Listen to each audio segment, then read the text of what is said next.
so happy to be here. I'm so happy to see you in studio. You've been so nice to come on the show through Zooms and all that stuff. And where was that? Was that hanging on a screen? It was here? a screen behind you, yeah. And so that's where you were. And you actually, weirdly enough, you were in the building Zooming. Oh, yes. You just didn't want to come to see into the studio to see me. No. No, I mean, I live right here. Yeah, which? I'm in the apartment right that way. Oh. Yeah.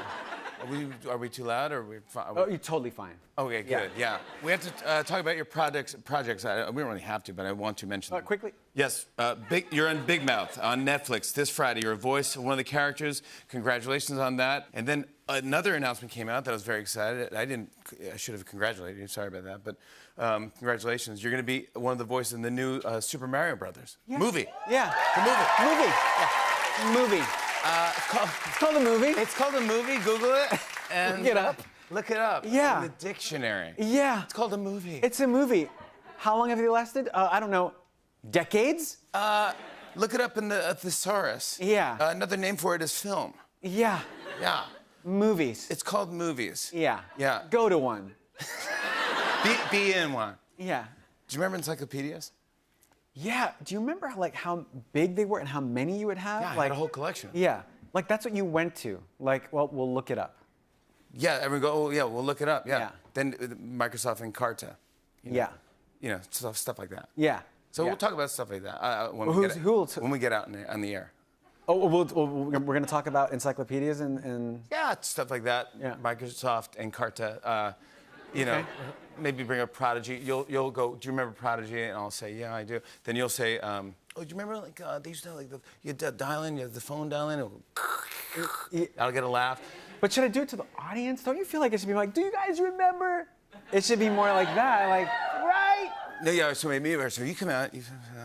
I sit here. No, you sit there. I sit here. Yeah, and then you're gonna go like so I'll say Microsoft Encarta, and you go. Do you guys remember the sound? That kind of thing. And that's a little cheer. That's a bit. And you do that, and you go out there and you do the Prodigy bit. Big mouth. Like that. And then I'm sort of surprised. I go, oh, whoa, no way. And you've been there. Yes. Yeah. So, and Greece is beautiful. And wonderful. The Greece and the ocean. And then I'll go, hey, like Sandy, I can't believe you. Yeah, different not Greece, that not that one. Don't be silly. And I go, I know, yeah, sorry, back to the project. Yeah, and back to the project. And you're like, I had a good time filming in Greece. And filming in Greece. All the directors, a good friend. A good friend of mine, genius. Wonderful. Brilliant. Fantastic. We have lunch, we have talked about a project. I never thought I'd be in one, but now I am. And then a funny story, I guess. And so they order falafel, and this guy looks at me, and he goes, we're not open it, and now I feel awful. I ordered a full awful, and now I feel awful. Yeah. But you don't have to do any of this stuff. You know, it's all material. I want you to come out and be real. You know? This is very much the real me, and I like talking about those things. How many different frames of glasses do you own? I think like 10, maybe 10.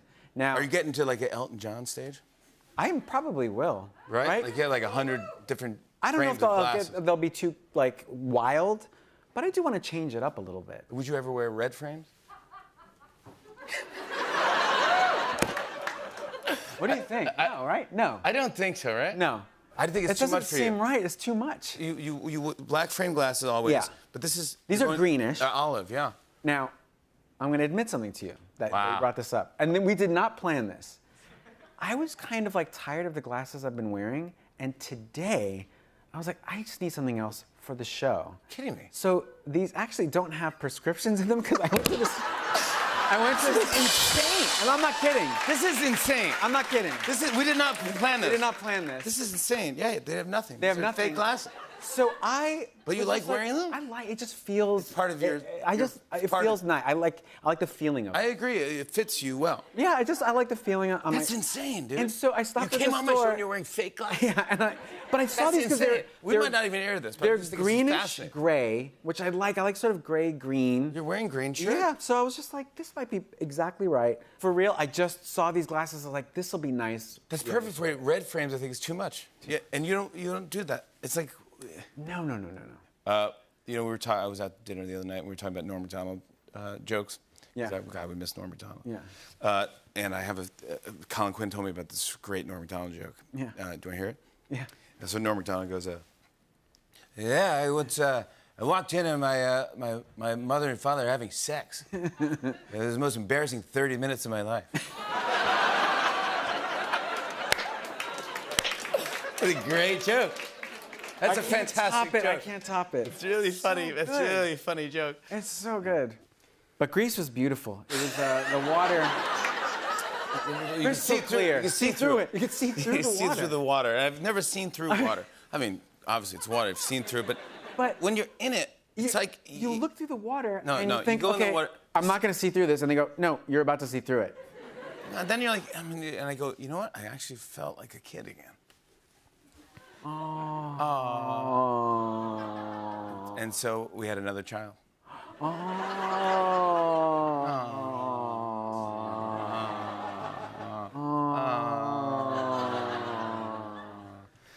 The history, the ancient history in Greece. Yeah. A lot. You know what? I chisel all the. My job is I chisel the genitalia off. Statues in museums. What? That's your job? Yeah. Yeah. Hey, you gotta pay. I gotta pay the bills. Yeah?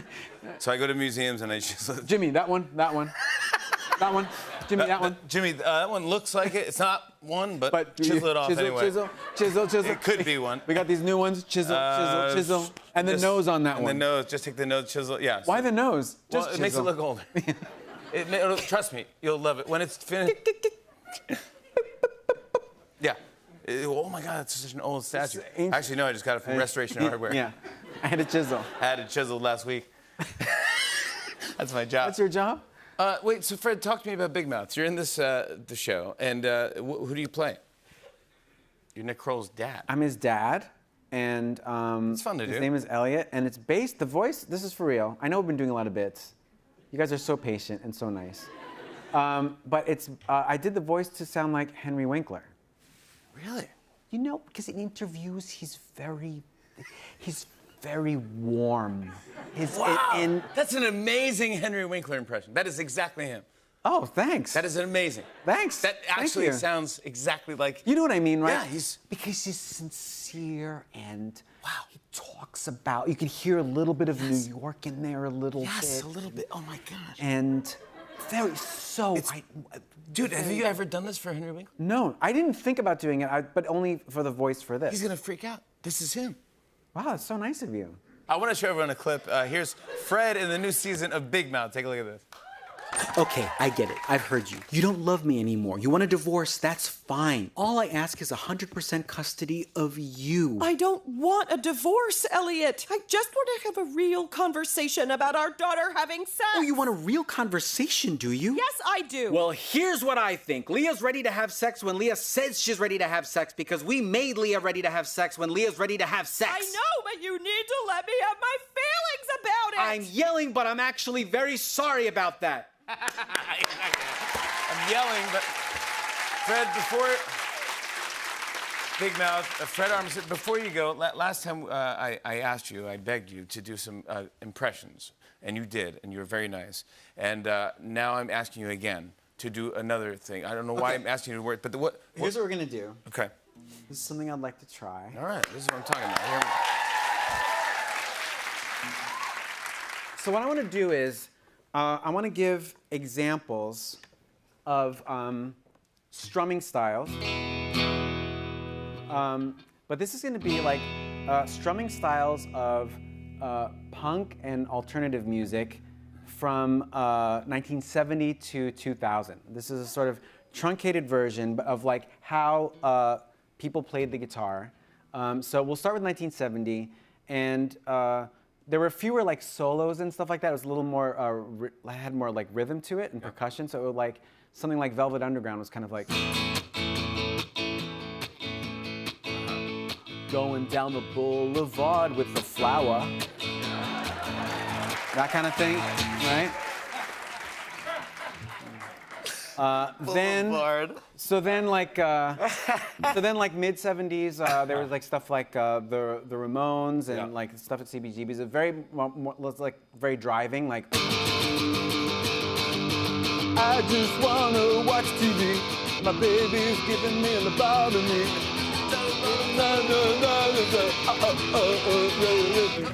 that kind of thing. But then in Going down the boulevard with a flower. and then in England, like 1977, same kind of thing, but like a little more angular and sort of like. Don't go to the ambulance. Don't go to the ambulance. Don't go to the ambulance. Don't run on. Yeah. Yeah. Love that. Yeah. Yeah, that's that kind of fantastic. thing. Yeah. Thank you. Then like 1980, like post-punk, they sort of like didn't do chords that much. It was a little bit more like. I am a neon light.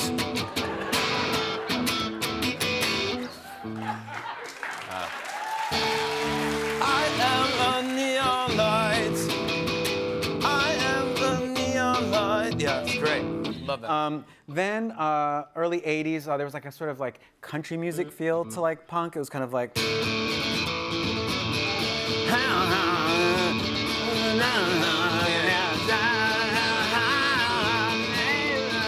Yeah. That kind of thing. And then there was like a sort of mid 80s, late 80s, like Sonic Youth would do this thing where like the chords would be like a little discordant. So it'd be like. Yeah. Candlelight on a boot. Yeah. Wow. That's exactly right. Yeah, I remember that. And then, do you remember like the early 90s, like a little ska thing happening? Like, and very playful, kind of like. Yeah. Your mom and dad were the best you ever had. Yeah. That kind of thing. And then Seattle, Pacific Northwest, you know, they did a lot of octaves, like kind of like halftime, like.